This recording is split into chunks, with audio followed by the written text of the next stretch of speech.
Winter, spring, summer, fall, seasons change, we still keep it together.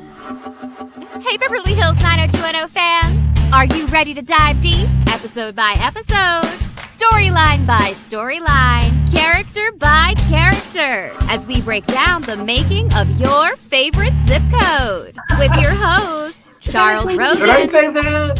Harry This Mullen. heinous thing about the real person, and we're going, what? We're getting rid of this guy. Pete Ferrero. I'm feeling wonderful.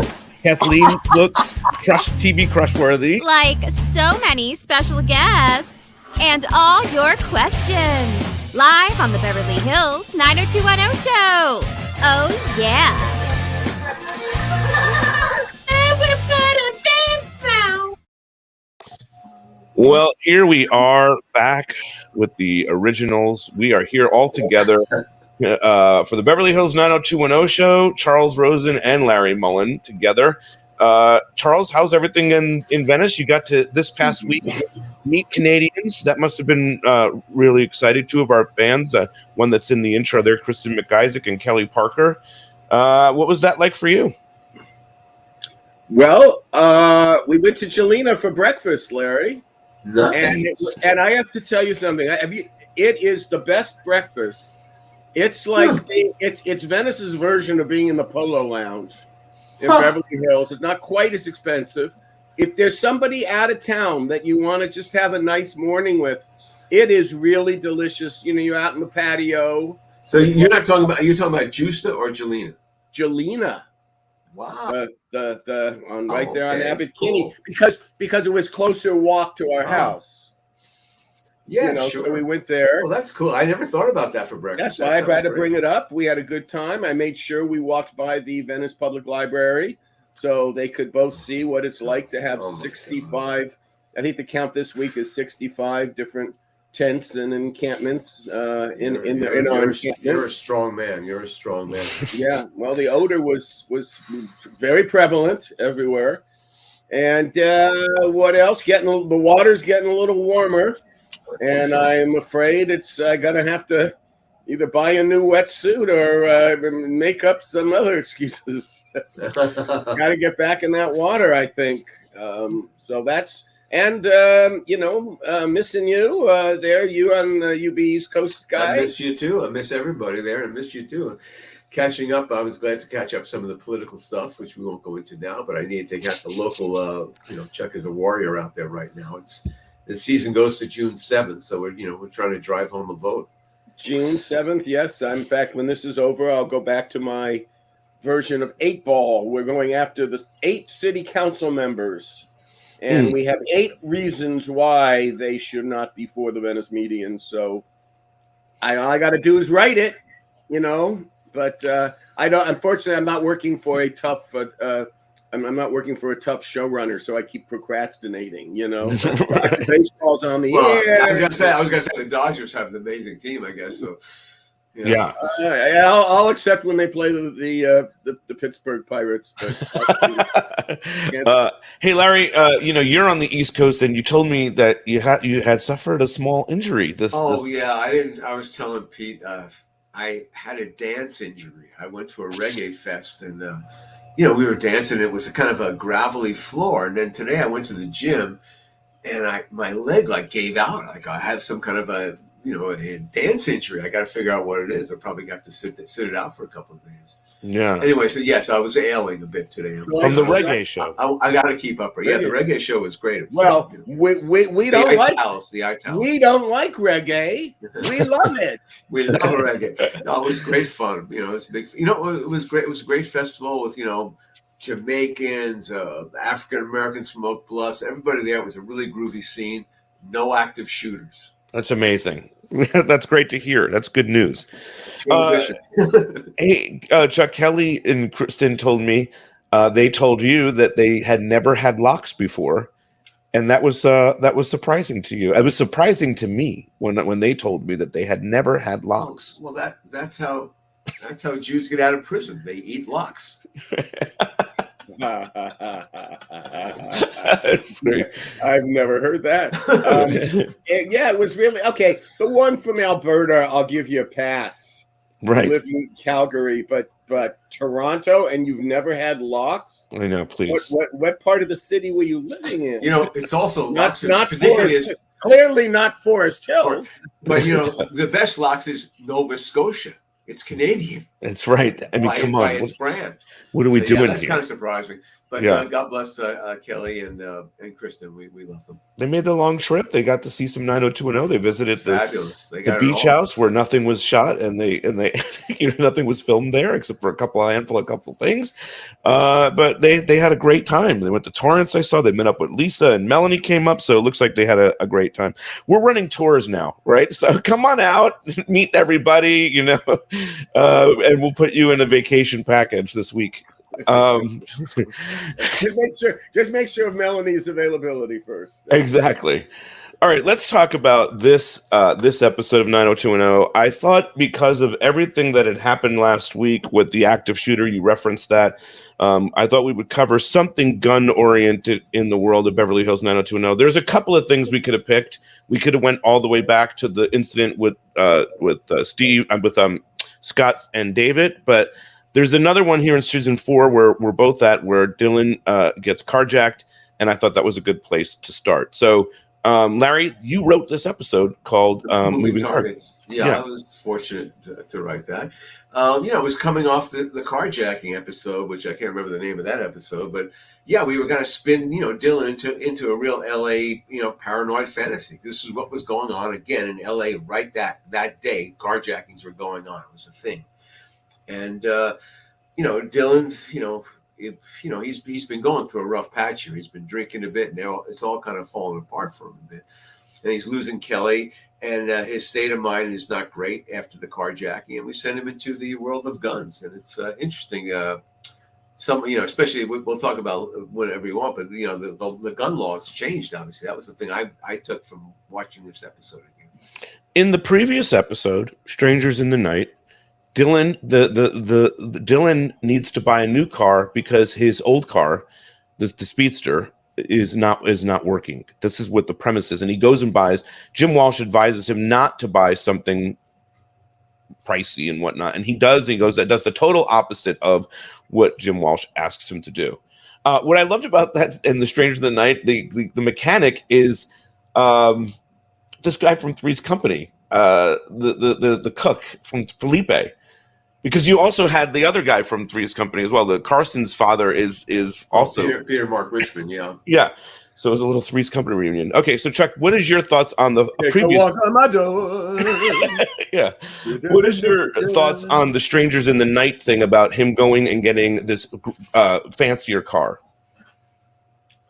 It's funny because oddly enough, the number one car that was has always been that the cars that have been hijacked, you would think they would be, they're going after the Bentley or they're going after a Rolls or something.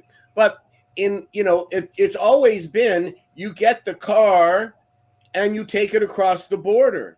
And the cars that were most wanted were, and Dave will confirm that, were American muscle cars. That's what they were wanted in Juarez or whatever, the Tijuana or wherever the cars were being broken down and redistributed.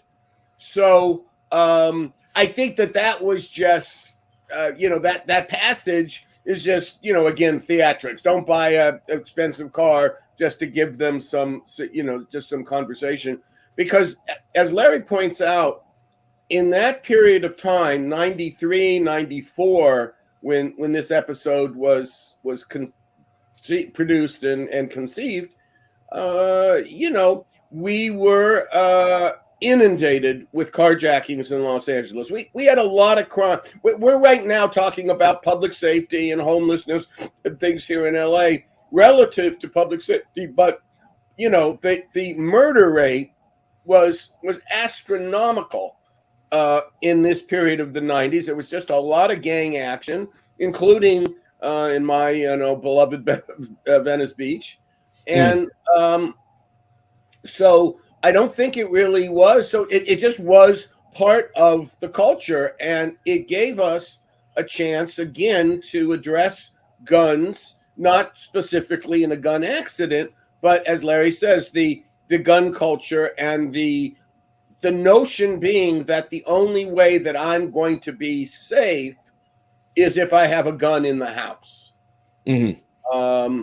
And the gun that we use in these episodes, the ones that Dylan gets in this, actually comes back and is used in season 5 too, right, Larry? I think he finds it in the desk drawer, if I remember correctly. Yeah. So we've kept this with this particular gun stories alive because it's a part of urban living, and ours is a urban show. You know, I was thinking when we were talking about the car thing, because again, if you drove a fancy car, you likely would be a target. The same way, unfortunately, now, and Chuck can attest to this, I know my wife now does not wear good jewelry when we go out to eat because we're afraid of attracting attention. Mm. Do you find that, Chuck, or no? Well, right now, you know what I hear about, Larry, I thought you might be going is, you know, where you go out with the fancy car, they don't take you on the street like that anymore and, you know, open the door, we're kicking you out and we're driving away. We're going to follow you to your house. Yeah, there's that. And that particularly was even going on in this era because is a real beautiful part of Los Angeles that I know that Karen and I for years looked for houses there. We thought we wanted to live there. And as soon as the Rodney King riot happened, we were like, no, we're not going to live here anymore because you were pretty isolated. And a lot of those, let's follow the car to the driveway. It goes on in that mid city where you can do a quick getaway. So I think people are concerned. I think the biggest change I've seen relative to crime in Los Angeles and in the last 2 years relative to homelessness is that almost nobody walks their dog after dark. And the LA I grew up in Carthay Circle, right there in the Fairfax district near the LA County Museum, everybody in my neighborhood, that's where you'd see people at night, you know, and have conversations with people as you were walking the dogs at night. All right, let me show you the scene here that ends Strangers in the Night.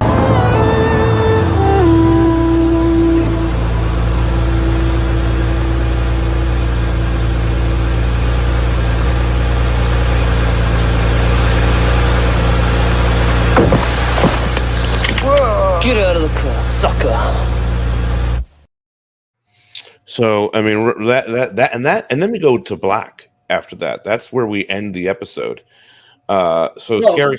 Yeah. We have one more moment. We do go to black, but then a name comes up. Yes. And then we end the episode. That's true. Yes. Your name comes, Charles Rosen comes up. Yes. All right. So there's some stuff who about that episode. I wondered. That was nicely done. Yeah, that's a shocking kind of moment. And that's, you know, again, that we were showing. Like, you want to check that out? You know what? It's James Eckhouse. Strangers in the Night is directed by James Eckhouse. It says here, according to IMDb, which is James is a fine director, and why he didn't get more assignments as a working director in Hollywood, I will not know, because he was a very good director. Are the three that we did together is proof of that. I mean, this is great. This ending is really great. Yeah, again, that's really showing, you know, LA. Well, I think that we can't really look at that scene without me bringing up the controversy that we had because Aaron did not want to cast a black man with a gun robbing a car. Maybe that was, you know, to say, well, you know, yes, I didn't put any in the main cast, but I did have a black man with a gun rob a car. He didn't want that conversation to happen. But, you know, the truth is what happened is you take a job away from a black actor when you don't let him play a criminal, if the part. And we always tried to go colorblind, and it was also including in this for this part. So I believe we cast someone in mixed race. I couldn't tell the ethnicity in that scene. They kept it very dark, and that I believe was the point. Yeah. I think so. Larry, do you remember that as well? What Chuck just talked about? Yes, absolutely. Yeah, yeah. Those were just conversations you had with Aaron. You know, yeah. He'd be worried he would talk to his housekeeper, and she would tell him the truth. And okay, you have to then go from there. Yeah. And so it is resolved, right? You guys pick this thing, and this is a great watching the scene. James does a great job here. And now we're going to come into the next week. And what we started with when we did the watch long, and Larry, you watched it, I'm sure, is that now he's looking to find his car, right? I think that's where he's going. He's looking at the going to talk to a cop, and now he's becoming obsessed with guns, right? Yeah, I mean, no, just his state of mind. We're really working on his state of mind. Now he's, as it starts building through the episode, it really comes out with the scenes with Kelly.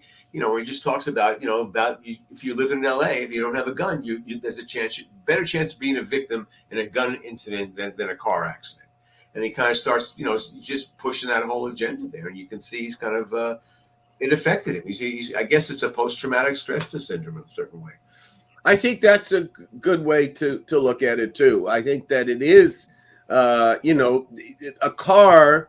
They always talk about that. I mean, that's the safe space for LA people. We live in our cars. That's why Los Angeles is by far the number one radio market. It's not New York City. It's Los Angeles, because people are driving from here to there. And it really, when we were in the East Coast recently, we went to see a young actor friend of ours. Hannah's brother Jonah was the lead of a musical that was playing in New Brunswick, New Jersey. Nice. Which is where Rutgers is, Lair. Mm-hmm. And anyway, so we got a car from the west side to take it there, and it took us about 45 minutes, probably about just as far as it would take me to drive to Encino. Or another place that LA people just take for granted. Everybody would say, well, we're going out to see New Brunswick. You're going out to New Brunswick. It was this, we're going to Des Moines, Iowa or something. I know. Yeah, it is. It's just not that far, It's a hike. It's a little bit of a hike. Up island. It's up island for us. That's 20 minutes. Yeah. Was it good? Did you enjoy New Brunswick? Yeah, and I enjoyed the show too. It was a walk on the moon on the movie about Woodstock, and that's a great movie. I love that. We saw the original in San Francisco about right before the pandemic, and let's just put it this way: they revamped the entire script and only brought one actor back, and it was Jonah. So, and he was terrific, and it was a good experience. So, is he playing the Viggo Mortensen part, or? No, he plays the Liev Schreiber part. He plays the working class Jewish husband. Yes, great. Love Jonah. All right, let's look at the gun range here, because and also he goes and talks to Jim Walsh, and he has that really great scene with Jim Walsh where he says, where he's and Jim Walsh has become this like father figure to Dylan in this season, and they're getting along for the most part, and he's worried about. Of course they are. He's not stripping his daughter anymore. Exactly. And then he takes Kelly to the gun range. Before Kelly's dealing with a lot in this episode too. I'm just going to veer off topic real quick because I pulled another scene.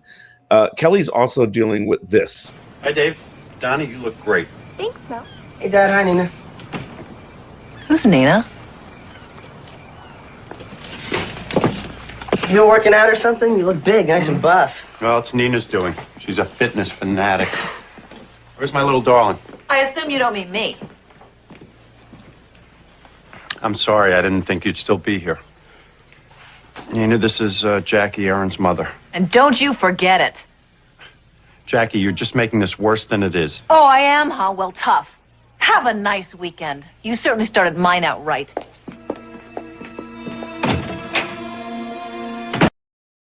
Cray. That's what I love. That look that Tori uses all the time. It's that look of I don't know these people. Amusement. But I love Mel bringing his girlfriend to the apartment, and the line, where's my little darling? Because he's talking about Aaron, and Jackie coming out and saying, I assume you're not talking about me. I mean, just classic stuff happening there. Yeah. I'm surprised Matthew hasn't called to thank us in retrospect for giving him a day with that gal. Whew. Nina looks really good. Yeah. And look what's happened to Nina. That your kind of thing, Pete. Where's Nina today? I don't know. Yeah, really. Where's Nina? Pete, you let us down. I know. I should really try to get her and talk about this time that she walked on and didn't even, I don't even think she had a line. You know what I mean? I don't think she had a very nice smile. All right. So Dylan takes Kelly right after that. He takes Kelly to the gun range.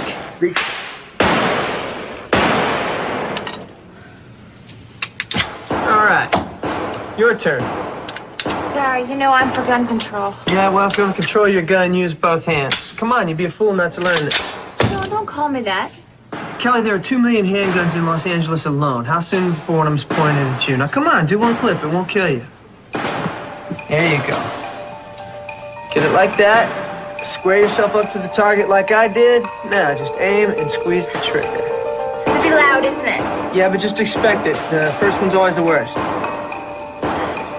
Where do I aim? Hit the target. Go for the center.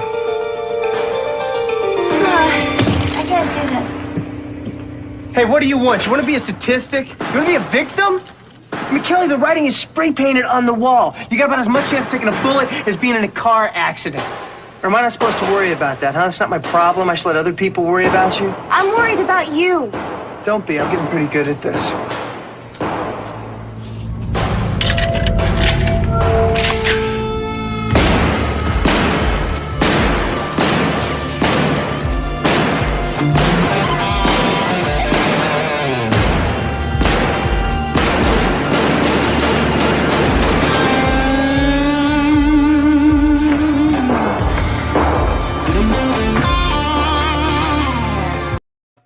I mean, it's really.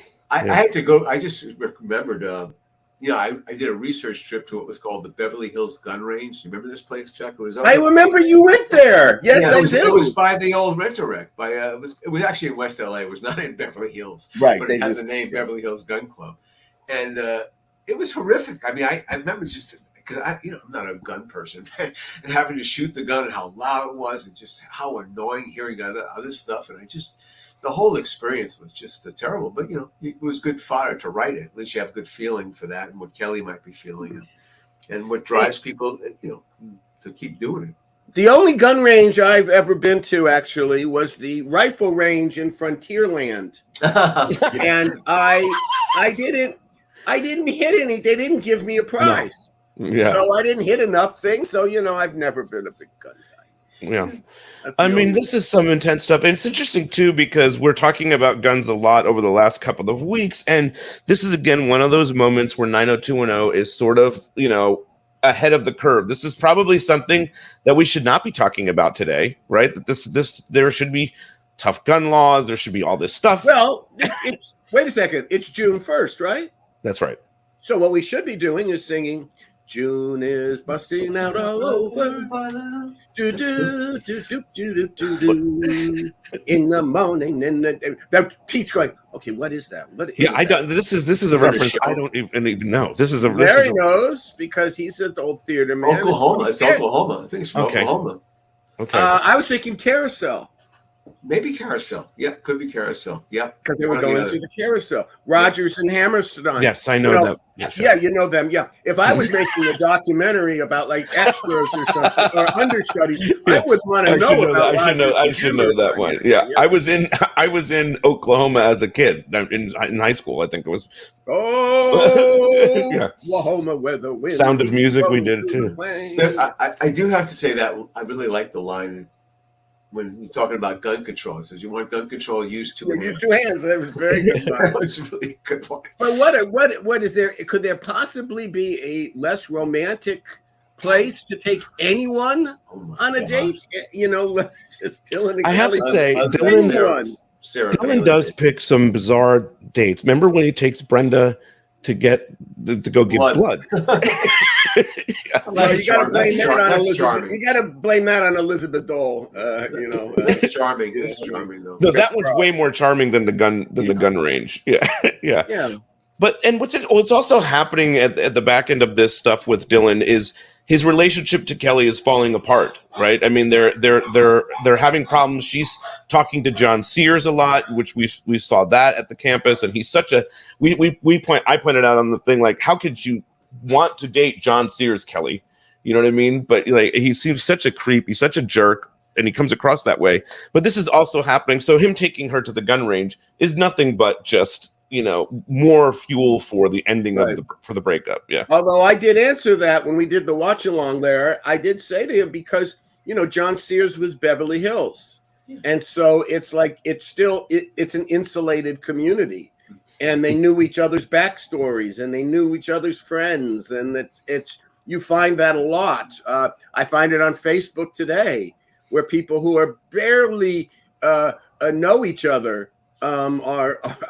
Your family looks beautiful and great and like this and like that. It's just because they both went to Beverly Hills High School. Even if they didn't have a friendship or relationships, they still are, feel comfortable to communicate with each other, even if someone's a louse, like in the case of Sears. Yeah, I mean, he's a good-looking guy. She obviously likes bad boys, and so.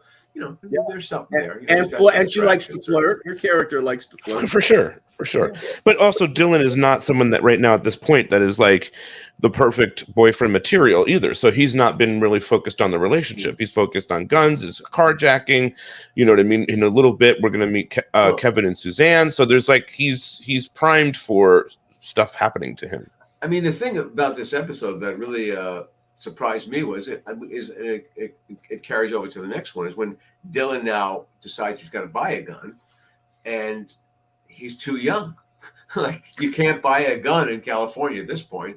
This was interesting because there was a whole check. Buy a handgun. The guy check. We have a guy actually checking his thing. Of course, the guy later on tells him where he can get a gun in the black market, unfortunately. Illegally. But right. We have the gun owner there, and basically he checks his thing, and he's too young to buy a handgun. Now, has that law changed? I was curious. I wanted to ask you guys about that because...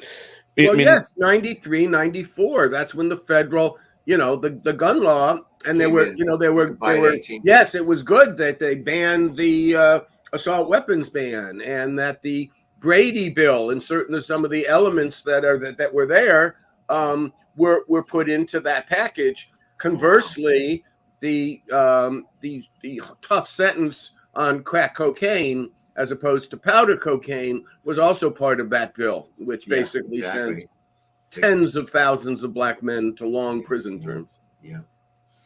So there was a whole background check. You're right. And then he also does get it. He does get the gun from the black market. That's where Dylan gets his gun. And then it causes in the next episode, which I'll show you this scene since we'll stick with the guns, which is the big party, the big anniversary party. And Brandon evidently leaves the gift in Dylan's house, and this happens. And we'll break all of this down because believe it or not, this scene, I get a lot of questions about. People want to know about this particular scene. So I will ask you all those questions, but let's watch it first. Yo, Dylan! Dylan! Dylan!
God, man, what are you doing here? What am I doing here? What are you doing with a gun? I'm protecting my home. What, you never heard of a doorbell? Yes, I've heard of a doorbell. I rang the doorbell. There was no answer. I had to get my parents present. I didn't see your car. I came in. My car's in the garage. I was in the shower. I almost shot you. No kidding, you almost shot me. You ever hear of an alarm system? It might be safer for you. Hey, somebody ever comes up and sticks a gun through the window of your car in the middle of the night, then you can tell me about it. Listen, I know they stole your car. I know it was scary. I know your dad got blown away, but this isn't the answer, man. You're gonna kill somebody. You almost killed me. I'm sorry. I don't know. I'm out of it, man. I don't know what I'm doing here. Just do me a favor, will you, pal? You get rid of this thing? Stop playing cowboys and Indians? Yeah. I will. I just got one problem. What's that? How you get rid of a gun?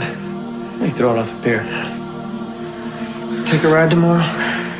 Sure. But tonight, we got a party to go to. All right, so I want to talk about all of that. The first thing that comes up when people watch that episode is what Brandon did, breaking into the house. Is that a normal way to get into someone's house where you can't get the gift? We got to get back to the gift. What was the gift? Ice sculpture? I mean, right. The truth is that you're looking at it now. I mean, what will the parents do? Oh my God, we had the party and it was such a wonderful party. And Brandon and Brenda didn't bring the gift. Right. It ruined the whole party because they didn't bring the gift. What was Brandon thinking? I'll tell you what Brandon was thinking. Brandon was thinking that by breaking the window and having the gun and all of that, it would make for a really great promo reel when they're trying to sell the episode. Because you're absolutely right. For me, Larry, looking back at this in 2020, this is a bullshit manufactured scene so we could have that conversation. I have a thought. Okay. There were no cell phones then. Okay, we should remember this. This is before cell phones. So there was no way for Brandon to call. Remember, I got balled out by having that giant car phone. Oh, yeah, the car phone. That Jenny had in her BMW. Dan McDermott screamed at me, how can you have a car phone? Nobody has car phones. Well, that was 2 seasons before. So somebody, there were. Yeah, there were, but Brandon didn't have. And not this many. It wasn't like Italy where everybody had that. Breaking the window is kind of like, but it feels a little bit unearned moment. But that's the only thing I was gonna say. You didn't really have that instant communication where you could verify that no one's there. But I just like to checkpoint too. That gift so important? It wasn't anything that was going to hinder the party. If there was something that they needed for the party, what was the gift? I think it's just a picture of everybody. I think it's a picture. So it was not needed in any way. Yeah, but it was made out of ice. So if they didn't get it right, exactly right. Chuck was right. Yeah, Chuck was right that this was done for promo purposes. I mean, having said that, we came up with it. Chances are you and I or the Wassermans said we're going to do it this way. It just seems like also out of character of Brandon to break the window open to go in and get a gift. I feel like Brandon is smart enough to, go back to the house, call Dylan and say, hey man, when you come to the party, can you please bring the gift that's inside your house? I just saw it there. I stopped by and I couldn't get there. Well, or go to a payphone, maybe down the street, and make that same call. Having said that, the conversation and the thing that does ensue from the incident is a really great moment between the two characters and sort of, has this conversation about how far Dylan's going with the guns. So what do you think about the second part of it, the dialogue between the two of them? Well, I like it. I think that's strong. I was just thinking, I was flashing, but we probably have to do a story slam to justify it. Just like Chuck says, there was also an ice sculpture. There's a little hidden episode within there while Brandon's driving there. But if you don't have a gift, just to cover it now, to cover the gaps, the occasional gaps we made, we need to repair them. Yeah, Brenda says to Brandon, if you remember when you didn't bring the gift to grandparents' party, and we went there. That's when I decided to say yes to Stuart because of this incident. And it's like a Jack story. Brandon's driving over town. Dylan won't be there. I won't have the thing there. This won't happen there. So, okay, I can break in. He's just has to be that. Like a Jack story. Not much else makes too much sense on that one. No, But what do you think of Dylan and Brandon's conversation, Chuck, that they had about him being out of control? And what I love about the two actors is they have these real brotherly bond sort of moments. And that's why I think even when he leaves later in season 6, when Dylan leaves, it's all of this stuff, all of these moments, they're very powerful. They forget about the fact that Brandon broke in, but they think about the conversation that they have there together. So what did you think about the scene in the dialogue? I think that they too forgot it. What quickly took over for Dylan was the realization that whether Brandon was right or wrong, he almost killed him. And I think that when Brandon says, why don't you just have an alarm system? That is something like, yeah, get the alarm system and the gun maybe, but at least with the alarm system. Yeah. Which was so, but to me, it was, looking at it right now, at least, the false premise nature of it it overwhelms, for me, looking at it right now, whatever pop therapy or social justice conversation one would have at that moment.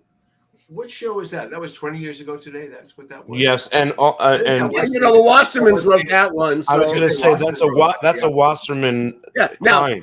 Steve, no offense, Jessica, but it's true. Steve would have broken the window. That's very true. In my opinion, that's why I say normal. That's right. I'd be curious to get Jessica's. I mean, I know this is silly, but I'd be curious just to email her and ask her, why did that happen? Why did he break? And I know she's been thinking about it almost daily since the last 25 years. So she'll have a ready answer for you there, Pete. I will tell you, though, I did email Jessica recently because, as you remember in the Super Show, she told us that Steve Wasserman wrote lyrics to the 90210 theme, and she sent me those lyrics. So I have the lyrics that Steve Wasserman wrote. So she's a fountain of information. We love Jessica here, and I hope she's doing well. I just had to know what the lyrics were. Have you ever sung the lyrics? No, I haven't, but Jessica did in the Super Show, which was driving to something or other in Steve's Porsche. He sang me the lyrics.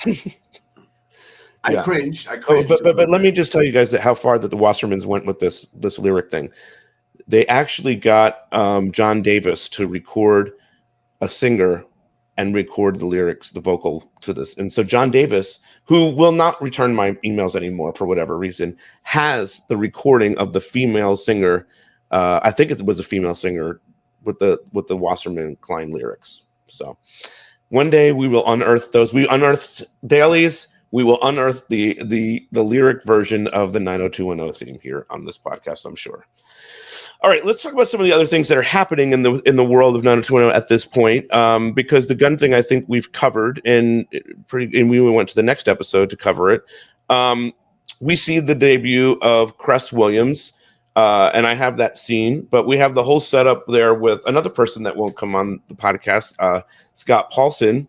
Paulin, yeah, he's been brought here, Professor Randall. He wants him to tutor him. And Chuck, you were talking about, there's a couple things to talk about. There's the Mendoza line. We'll get to that in a second. But Chuck, you had this experience of tutoring someone, right? This is where that comes from? Yes, indeed. University of Wisconsin, 1970. I did real well in a sociology class. It was the easiest class I took at both universities. It was like taking, cumulative quizzes. And I don't know, there were like 8 different ones, and if you got past 6 of them or 7, you got an A. And so when I got an A really early on, and I, as told Pete, I always made it a point of going to see my professors, just like Brandon did, because I felt that they were the ones I was paying money for. They were the ones. They were the scholars, and I had had really interesting conversations because of them. And then if you go to see your professor, then you can go back later in the term or after the class, after finals. If you don't like your grade, at least you'll know who you are. You know, that you at least had enough interest to show up. I only did that one time. Came back and talked about a grade after that. But I always like seeing the professors. And when I was there, we were talking about how bad. I remember this. Madison, Wisconsin became a real credible football program in the last 20 years. But when I was there, they were the bottom of the barrel in the Big Ten. And so I was talking to the professor about the football team and that I go to games and no one's there, et cetera, et cetera. And because there was sports in the conversation, he brought up, I have a student athlete who could use some help. And that's how that came to be. The other thing is the Mendoza line, and that's a Larry thing that you added the Mendoza line into which I always loved that you did that. Yeah, I just, because we're all baseball fans, just a chance of, we have this character we built for Professor Randall. It was kind of a sports obsessed nut, and it kind of gave him a nice thick character, really. Well, Pete will tell you as soon as he said, Larry wrote this episode, he would have been, is this the one with the Mendoza line? Can Larry write a baseball story and not have a Mendoza line message? I mean, pretty obscure, the Mendoza line. But yeah, as Brandon finally researched this, Mario Mendoza had batted for his careers. 200. When I did Our Family Honor, the lotion, where I met Peter Lefcourt, in that script, he too had a Mendoza line reference. So yours was actually the second, but you could see how Peter would be doing it one too. It was cool. But I do like Professor Randall, and I like the character. I like what you wrote for him and who he was. And we're obviously going to see the Lucinda stuff, but the Cress Williams. I'm going to show this with Cress Williams and how Brandon meets Cress Williams here at the basketball, and we'll talk about Cress's basketball skills. Hey, either one of you guys, DShawn Hardell? Who's that? Brandon Walsh. Professor Randall told me I could meet him here. Oh, yeah, man. You're my tutor. That's me. Sweet. How much they paying you? Not as much as they're paying you. That's cold. And I could have had a lot better deal at Arizona State, you understand? But it was a numbers thing. And I was man out. So now, I'm a condor.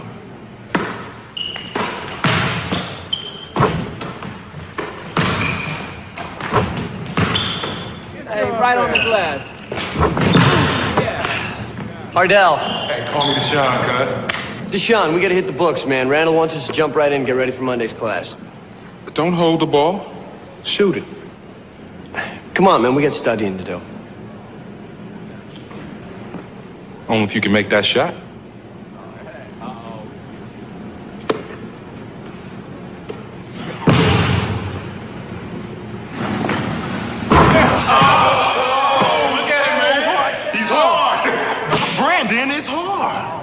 Let's go. 2-on-2. I'll take my tutor.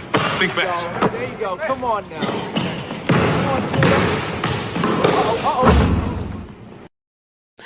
All right. Not one play, not one continuous. Not even that one we had to cut away.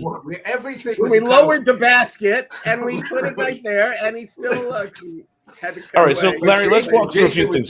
Jason was dead on. No, Jason definitely was making baskets. I was there for that shoot, and Chuck sent me up to Occidental College to kind of supervise that, and I discovered pretty quickly, oh my God, he doesn't really have any basketball skills at all, though he looks fantastic. He looks amazing. He does a great job, and we love Cress. He's an important part of the series, and we wish he would come on.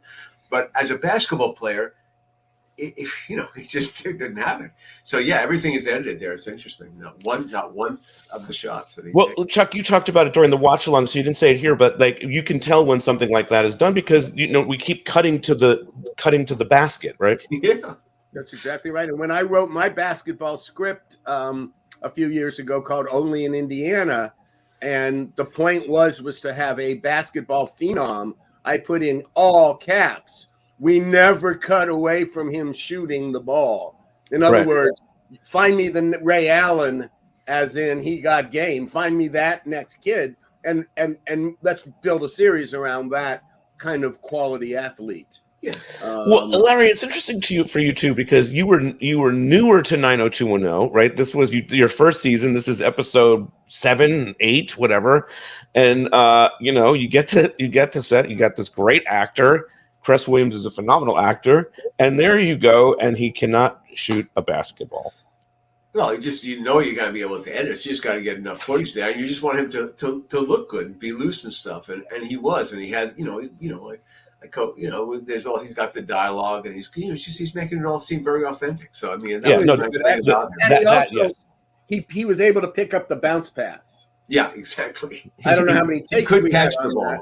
I don't remember, but it was so nice because Jason, I think hit his like in the first or second take. It was so easy, because Jason was. Well, when I wrote the first basketball episode, 1-on-1 in season 1, and I made it that trying to find Jason, to Brandon to go out for the team and make it, and that. Steve being a good enough player to make it. I had no idea if either guy was even athletic at the time. It was like, what a game. I mean, I made a point of trying to make sure that we had a good, really good baller to play the student who was in question. Was this person really even supposed to be going to Beverly Hills, West Beverly High? Mm-hmm. That was fortunately, as we know, Jay and Ian are terrific athletes. Yes. Yeah. Lastly, there's also the stuff with David and David in the radio station where he's starting to. I think this is right before that he started with drugs to stay up and to do all that. So there's that going on, right?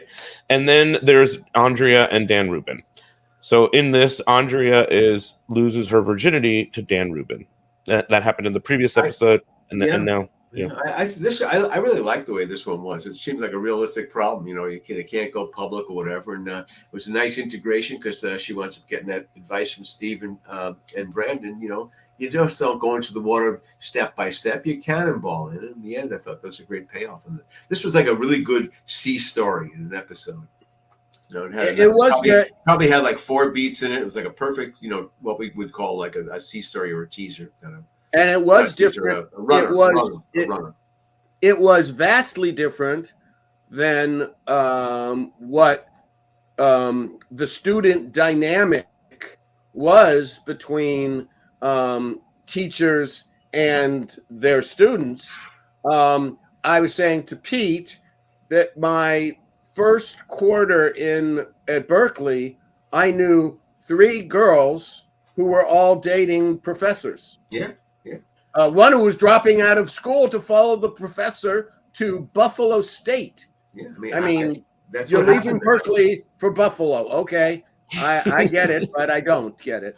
He was French, and so that was foreign language under the sheet. I'm not quite sure what the motivation.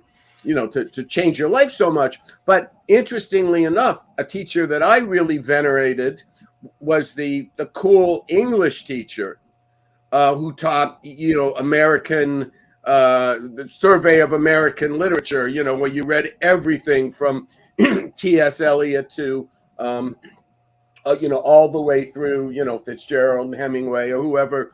And he, that teacher, every semester or every quarter, we were on the quarter system, every year had a girlfriend. Yeah, picked one out. Yeah, because he was like Paulin. He was kind of a, like a cool guy with and you knew he was smart because he's, teaching that class, and he always had really cute TAs or teachers. So it just was much more. So Dan Rubin at that point being even scared to be seen with her, I think says more about his, oh my God, I've rocked the cradle here. Yeah, more than wasn't that dominant of an issue in the 90s. I don't think it was.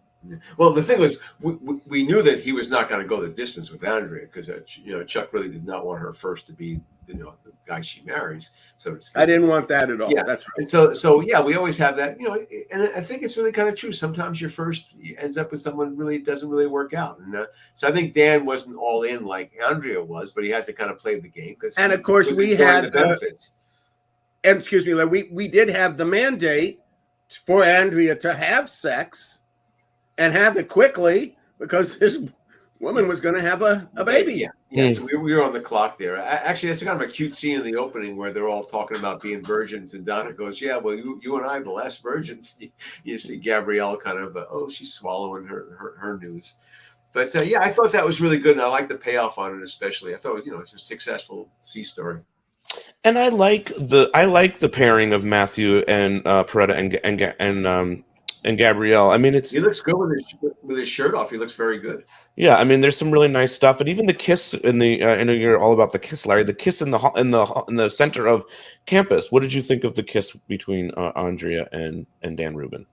I loved it. I love that. I thought that was really a great, just a good moment. Just a good moment for Gabrielle, the actress, and a good moment for the character to kind of really be full out with what she's doing and kind of really push the guy into that situation. I forget how many episodes later they break up, but it's probably pretty quickly. Well, she meets Jesse very next episode. He's the bartender at the party. Yeah, no, it's the one after that one that they. Yeah.